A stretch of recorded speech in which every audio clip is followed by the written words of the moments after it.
NAC fans, welcome back. We have first-year head coach at Aurora University, Coach Matt Airy, who's in his first season. He's the 28th head coach in program history.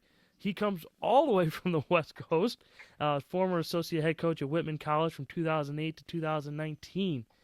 During that time, from 2014 to 2019, Whitman College compiled 132 wins and 16 losses, an overall winning percentage of 892. During that span, it was the best in all of NCAA Division III and sits second in all of college basketball behind the 2008 Division I champions Villanova.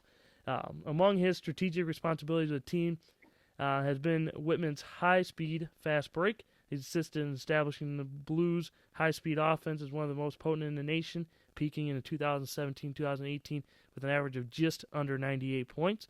Coach Airy, how you doing? Coach, I'm doing great.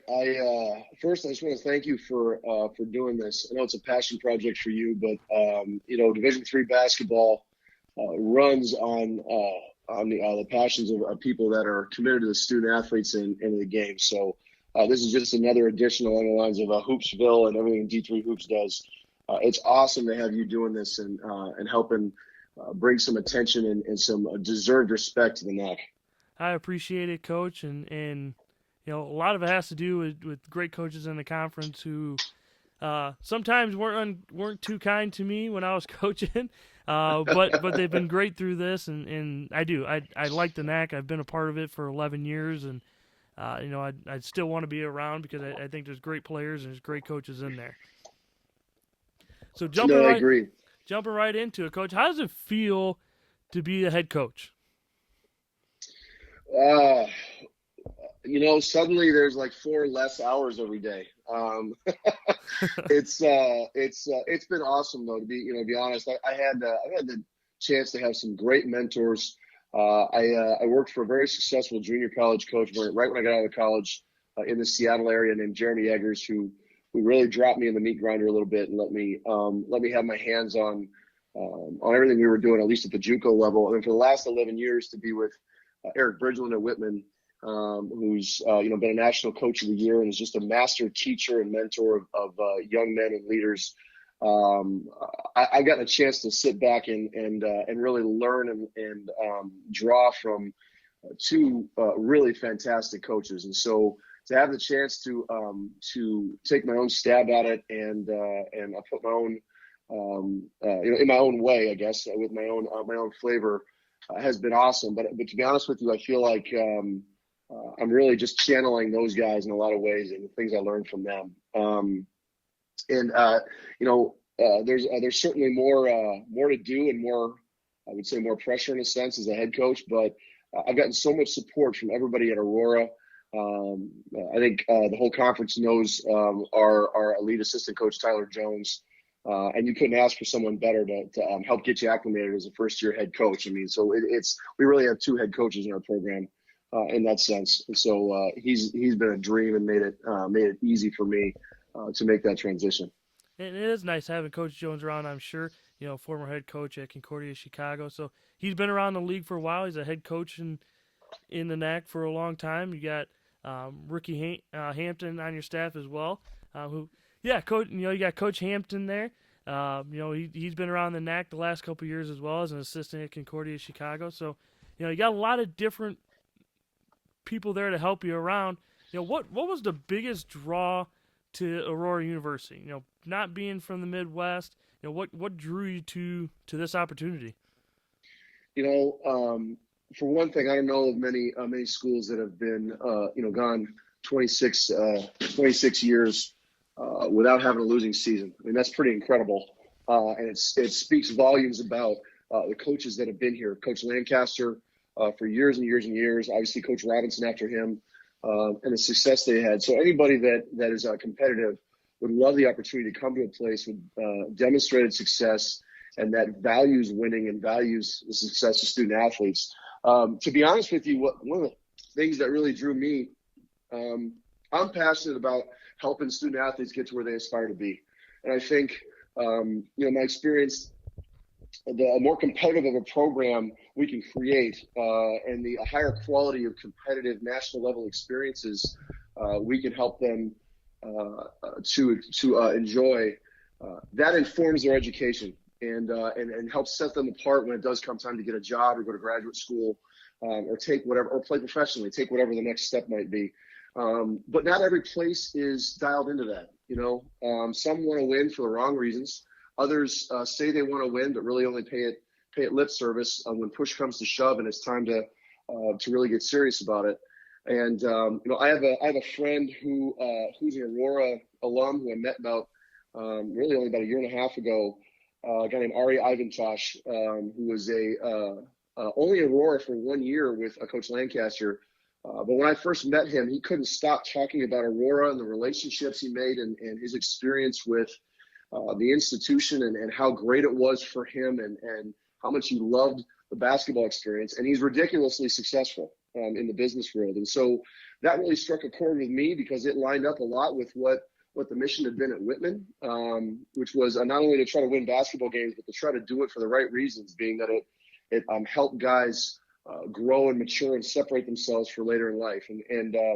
So after talking with him and learning more about Aurora's history and visiting with Coach Lancaster and visiting with Jim Hammond, who was our athletic director, it was just obvious that this is a place that values winning for the right reasons, that wants to enable and equip student athletes to do something special, not only while they're here, but beyond their Aurora experience and make a dent, in their own way in the world. And boy, that's right up my alley. So I was on fire about that and pretty excited about it. And then I got here and it's been above and beyond what I expected even. It's been awesome. It's a small world because I had to try to guard Ari back in the day. So, just playing against him in that 1 year and him guarding me, he was a great player and Rora's been the leader of the NAC. When people talk about the NAC and trying to get things out there, Aurora is always the first school mentioned because of its national reputation and the success that they've had and getting to the NCAA tournament and qualifying there for a long time, in their time as a NAC and successful coaches such as Coach Lancaster and Coach Robinson. Can you tell us a little bit about you and your offense and defensive philosophy? As I know, you have a little bit different style than what I think the NAC's used to, but I also don't want to give away any secrets just yet. I'll let them find out on their own. Yeah, synergy tells all tales, So I think everybody will see what we're doing if they haven't already pretty soon. But look, it's every place is unique in terms of the kind of players and that you tend to get.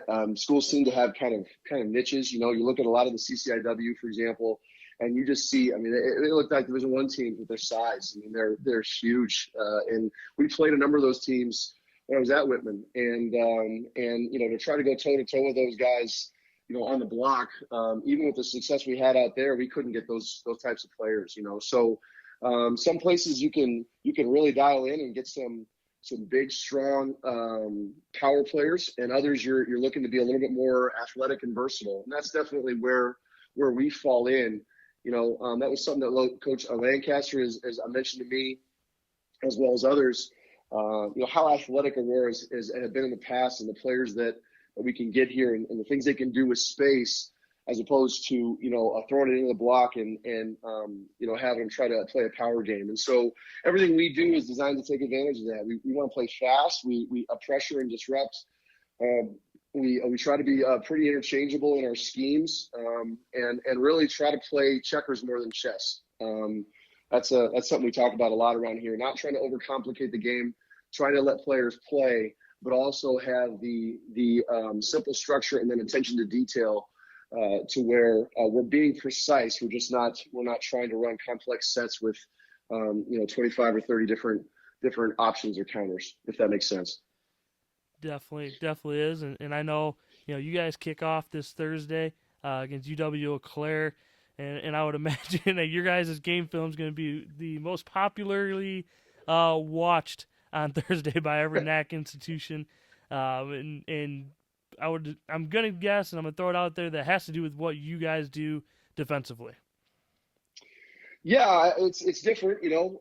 Like I said, we pressure, we extend, we try to be disruptive, um, but in kind of a unique way, I think, without giving too much away.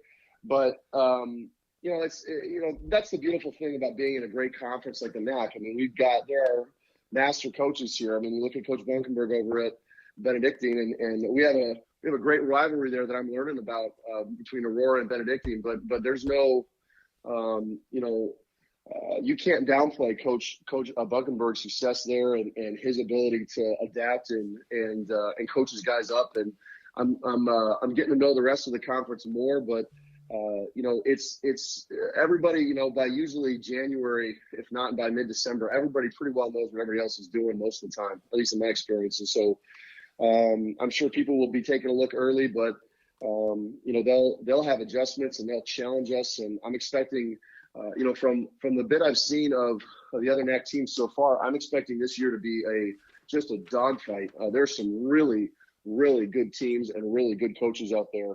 So yeah, our film might be popular early, but I'm expecting big adjustments that are going to challenge us and force us to grow and adapt. You know, it's gonna be another fun, exciting year following Aurora basketball.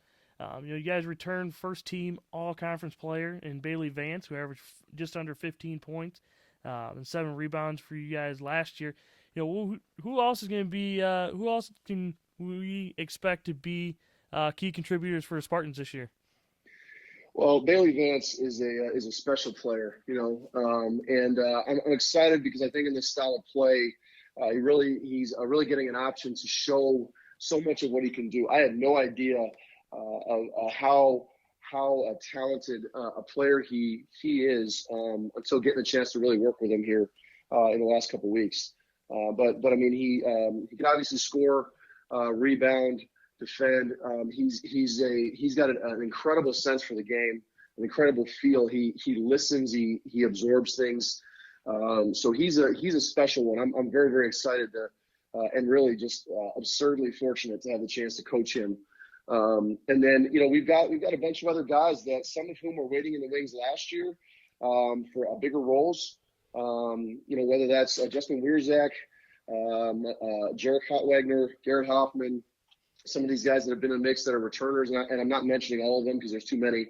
But you know, those guys are stepping up and starting to learn the style of play and the system and making some big contributions.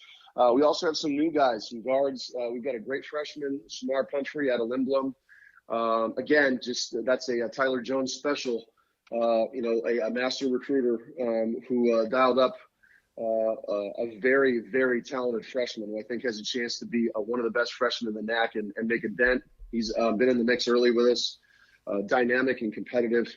Hashim Keys out of South Suburban has been fantastic for us as a guard as well. So we've got some guys that are stepping up. The nice thing about the style of play is there is opportunities for a lot of guys, and the more players that you have that can make plays and play with space, you know, the tougher you are to guard and the better your offense is. And we've got a bunch of them, so there's a lot of opportunity for guys, which is nice. And then when the guy who's kind of at the center of it is as unselfish and competitive as Bailey Vance, you know, things can click pretty good offensively. So we're real excited about the pieces we have and the way guys have been competing so far. And then, but you know, we'll see how it goes on Thursday. Can't wait. And it's you know, you guys, like I said, you guys open up Thursday against UW Eau Claire on the road. You know, how have things been with you guys, with you coming in and the returners coming? How has the buy-in been with the coaching change? I don't know if I have the right words. It's been light years ahead of anything I could have expected.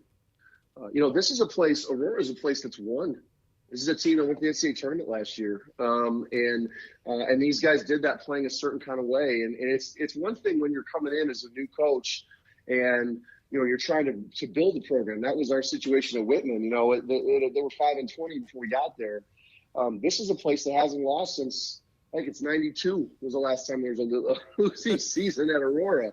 So there's every reason in the world for these guys to fight what we're doing, to resist this. It's a whole different style of play, entirely a different way of playing defense. Everything you grew up doing since you're 5 years old, not everything, but plenty of things are out the window in a certain sense or are being done differently.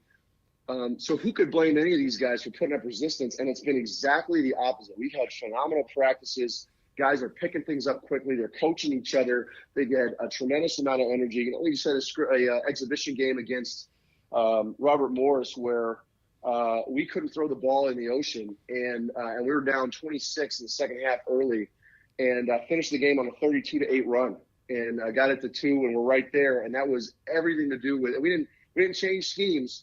Our guys just picked each other up and rallied and took ownership of it. And that says a lot, I think, about their character as people first, and then as competitors.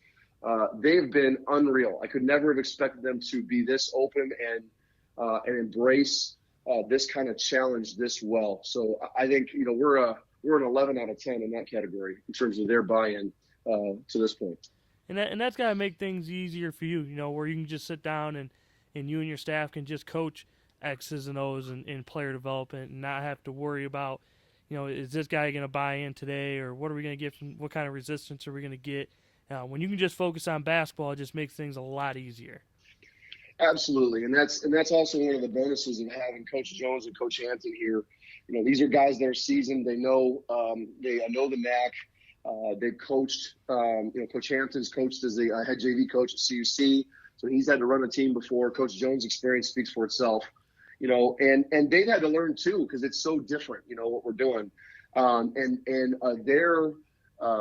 their willingness to learn and be open to it and back it, I think is sets a great example for our guys as well. You know, so I guess I just felt so supported across the board from everyone from our administration to athletic director to our staff, our guys. I mean, it's been above and beyond anything I could have expected, and the coaches have been a part of that. So yeah, we've been able to teach and learn a lot. I think we're way ahead of the game in terms of learning a new system because of that buy-in and all these people who are willing to take a risk. And that's what it is. If you're trying to make a leap and do something special, there's risk involved, no doubt about it. And these guys have looked that in the eye and taken it on, and that's been fun. And it, you know, I'm going to say a lot of pressure. Just because the success and tradition that Aurora has. And you guys were picked again to finish at the top of the conference, regardless of the change and those kind of things. I think that says a lot about their tradition and Yep. year in, year out results that the program's been able to produce. You know, what has to happen this year in order for you guys to be NAC champions? I think, you know, for one thing, we try to put our focus on getting a little bit better and a little bit closer as a group each day, you know, and how unified we are, how together we are. We talk a lot about playing for each other and not just simply playing with each other.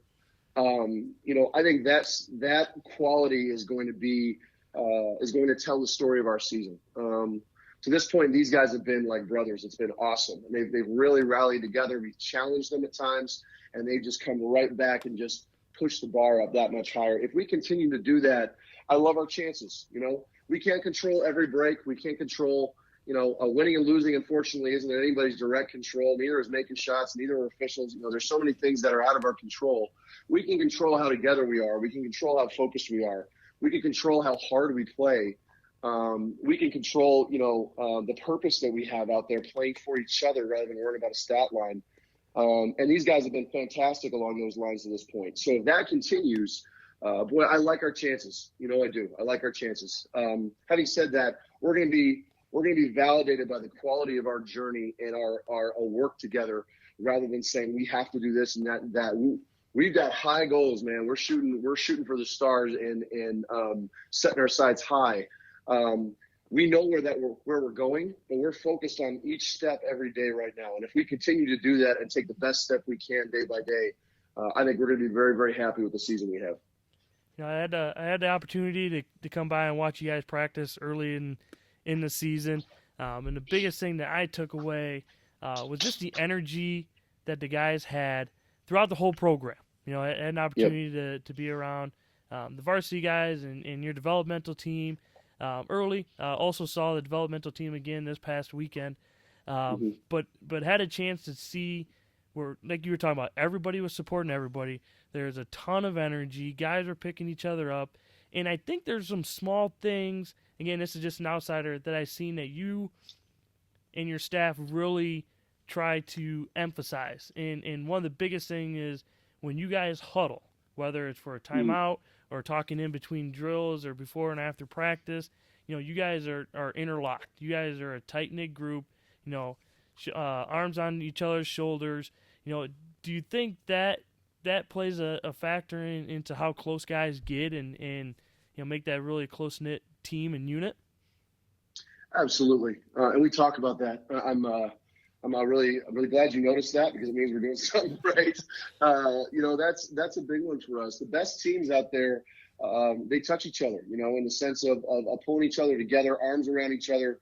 When things are difficult, they come together. They don't separate and drift. And so those are things that we pay a lot of attention to. Because those moments are the moments where you either put your foot through the floor and run a team out of the gym, or you get yourselves together and you rally. Those things happen in player huddles. They don't necessarily happen in timeouts. The guys are the ones that drive it. So we want them getting together and owning what's going on as much as possible. So that's a major emphasis. I think that a lot of programs, a lot of places will talk about we want to be really together and we want to play for each other. We want to do those things, which is exactly right, in my opinion. But the details and how you execute that is what it comes down to. So it's great to talk about. We want our team to be really close. The next conversation is how do we accomplish that? How do we give them the focus points and the mechanisms to grow closer as a group and to strengthen those connections? And that's definitely one of them for us is trying to huddle, be together, be in next play mode where something goes great, we don't get caught celebrating and get burned, or something's going bad, we pull together and refocus. Those are a big deal for us. And another thing I noticed was really the only time that you and your staff talked were, explaining the next drill or talking in a timeout, those kind of things. But the rest of the time, it was your players talking. They were talking through the drills. They were talking and supporting each other in the scrimmage aspect and time of things. But just the drills of where guys need to be.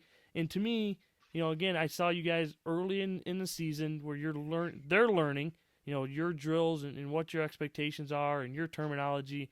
But they really kind of took over the drills early.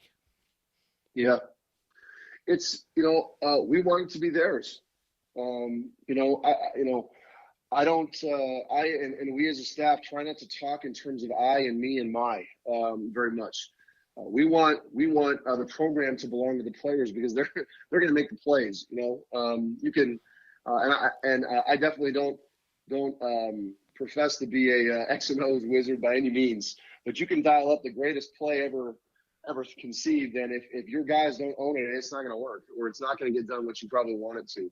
So we try to give them every opportunity and encourage them to take over and own the drills. And when we speak, we try to keep it short and clipped and brief. I probably haven't done a very good job of that, to be honest, here early, just because there's been so much to explain and to teach. But ideally, we're talking quickly as a staff, and most of what's going on is being talked through the drills. If they can solve it themselves, the idea is to make coaching in the sense of directing everything somewhat irrelevant. That's kind of the idea with how we're playing. We want players to have a feel and an understanding of what we're trying to accomplish and make reads and make adjustments as they go.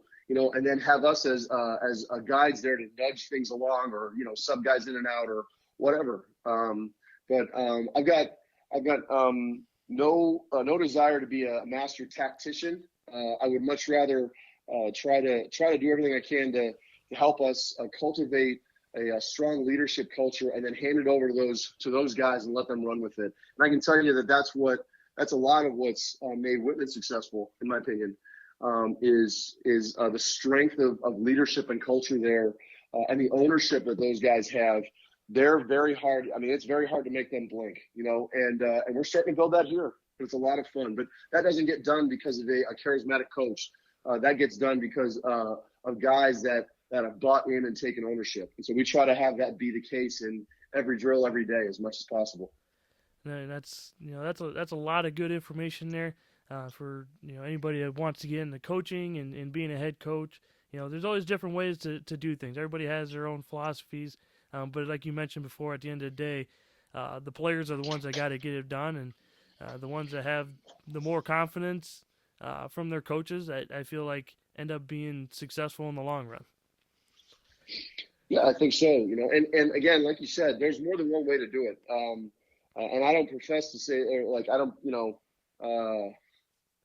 pretend to say like this is the way to do it. This is just what I personally know best, and what I know how to do. I'm not sure that I can go and play chess with some of the great coaches in the NAC and try to out execute them everywhere, and for us to have the kind of success that we're aspiring to.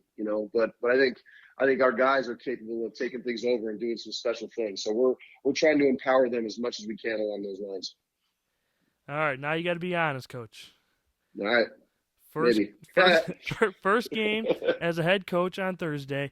Have the nerves kicked in yet? I'm gonna say no, but that's more because I'm thinking more about tomorrow's practice.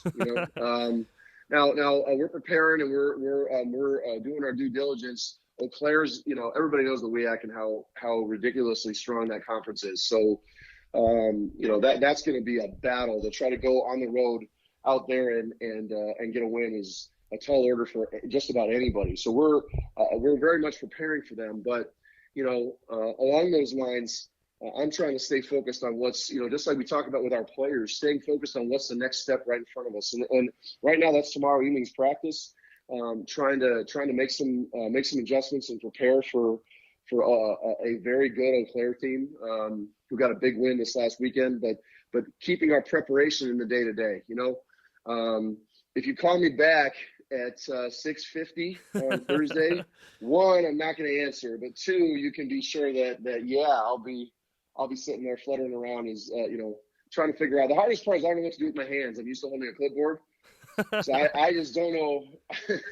I don't know what to do with my hands. So we're getting there though. I'm working on a few things that have some have some options. Maybe tear some paper up or something. I don't know. Doing some practice walkthroughs, right? Yeah. But no, it'll be good. Like Tarkanian and eat the towel. I suppose. I don't know, something. I need something to keep my hands busy. Everybody's got that thing that works for them, and for the fans that followed me and especially the Regent fans, their biggest thing was they were always making bets on when I was going to lose my jacket. Not because I threw it off, but mostly because I was uncomfortable with wearing jackets and had to get rid of it. So, everyone's got their own thing, and Coach, I'm excited. You and I have had a lot of conversations in the short time that we've gotten to know each other, and I look forward to watching you guys on Thursday and following you guys all season.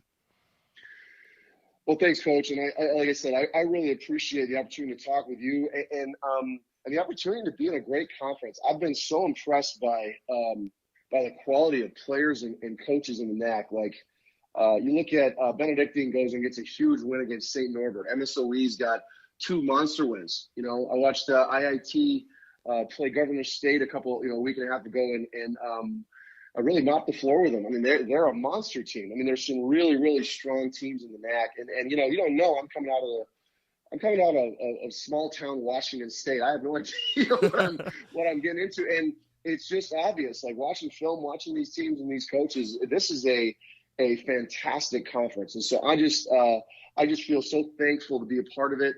I'm grateful for the challenge that it brings. I think it's going to be a dogfight all year.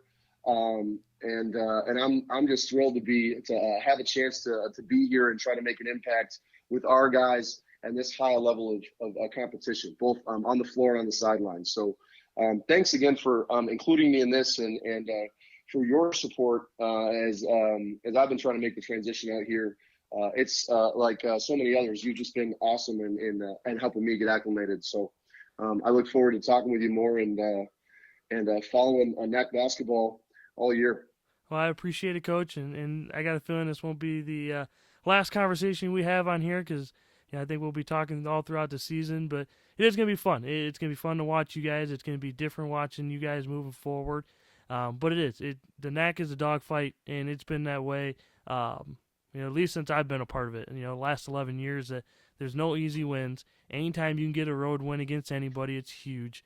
And then obviously, you guys, I feel like have one of the few rivalries in the NAC between Aurora and Benedictine that travels through all sports. Regardless of what it is, that rivalry, both gyms will be packed, and I look forward to that, and look forward to following you guys all year. So, Coach, I appreciate you taking the time to come on tonight and talk Aurora basketball. Coach Weber, thank you. And I don't know. I guess I'm supposed to end by saying "Go Spartans." So go Spartans. Perfect. We'll talk soon, Coach. Have a good one. All right. Thanks, Coach.